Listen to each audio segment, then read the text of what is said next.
দর্শক, আমরা আবারও যাব সচিবালয়ে, সেখানকার সর্বশেষ পরিস্থিতি জানতে যুক্ত হব সহকর্মী কায়েস রাহাতের সঙ্গে। রাহাত, এখন কি অবস্থা দেখছেন? আগুন কিছুটা নিয়ন্ত্রণে এসেছে কিনা, আর কি বলছে ফায়ার সার্ভিস, জানাবেন।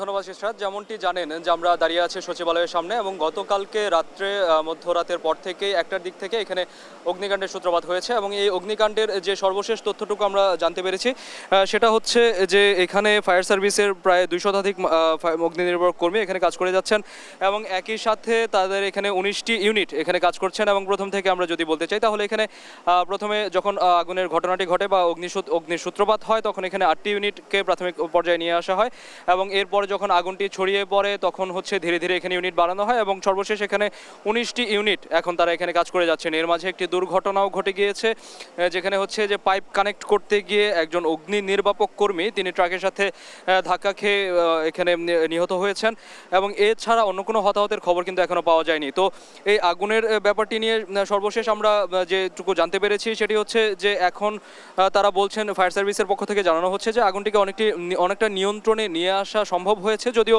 একেবারে নিভিয়ে ফেলা কিন্তু সম্ভব হয়নি। অন্যদিকে তাদের যে অগ্নি নির্বাপক কর্মীরা ছিলেন তারা এখন এই 7 নম্বর ভবন যেটি রয়েছে সচিবালয়ের, সেই 7 নম্বর ভবনের বিভিন্ন কক্ষে যাচ্ছেন, এবং কক্ষে যাওয়ার পর তারা খুঁজছেন যে কোথায় কোথায় আগুনের অবশেষ এখনও রয়েছে বা আগুনের যে স্পার্ক সেটি এখনও রয়েছে সেটি তারা খুঁজছেন, এবং খুঁজে খুঁজে সেটিকে নেভানোর জন্য চেষ্টা চালিয়ে যাচ্ছেন। এখানে প্রাথমিকভাবে ফায়ার সার্ভিসের পক্ষ থেকে কিছুক্ষণ আগেই তারা তাদের ব্রিফিংয়ে বা তারা যে তথ্যগুলো জানিয়েছেন সেগুলো হচ্ছে যে এই আগুনের প্রাথমিকভাবে সূত্রপাতের কারণ হিসেবে তারা বলছেন যে এখানে ডেকোরেশনের জন্য যে ধরনের সামগ্রী ছিল সেই দাহ্য পদার্থগুলো, এবং একই সাথে অগ্নির সূত্রপাত হয়েছিল মূলত তারা প্রাথমিকভাবে যতটুকু ধারণা করছেন যে বৈদ্যুতিক যে শর্ট সার্কিট বা বৈদ্যুতিক যে লাইন ছিল সেগুলো থেকে হতে পারে। তো এই বিষয়গুলোর পাশাপাশি তারা এখানে আরেকটি জিনিস বলছেন যে যেহেতু সচিবালয় নিরাপত্তাগত দিক থেকে বেশ গুরুত্বপূর্ণ একটি জায়গা, এবং এখানে সহজেই এখানে ঢুকে পড়া যায় না, এবং সচিবালয়ের যে গেটটি সেটিও খুব সরু অবস্থায় রয়েছিল, যার কারণে প্রথমেই এখানে ট্রাক ঢুকিয়ে ফেলা সম্ভব হয়নি, যার কারণে আগুন নিয়ন্ত্রণে নিয়ে আসতে বা আগুন নেভানোর কাজটি করতে বেশ একটু সময় লেগে গিয়েছে। তো এর পাশাপাশি এখন তারা বলছেন যে তাদের 200 শতাধিক কর্মী এখানে কাজ করে আগুনটিকে অনেকটাই নিয়ন্ত্রণে নিয়ে এসে পেরেছেন, এবং হয়তোবা এই 5 ঘন্টা পর আগুনটিকে কিছুটা নিয়ন্ত্রণে নিয়ে আসলেও এখনো পর্যন্ত কিন্তু এই আগুনটিকে পুরোপুরিভাবে নিভিয়ে ফেলা সম্ভব হয়নি। তো তারা আশা করছেন যে হয়তোবা কিছুক্ষণ পরে এই আগুনটিকে সম্পূর্ণভাবে নিভিয়ে ফেলা সম্ভব হবে।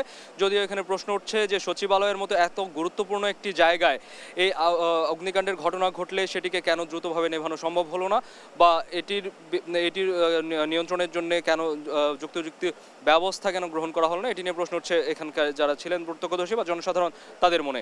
তো সচিবালয়ে অগ্নিকাণ্ড নিয়ে এই ছিল আমার কাছে সর্বশেষ। ধন্যবাদ আপনাকে।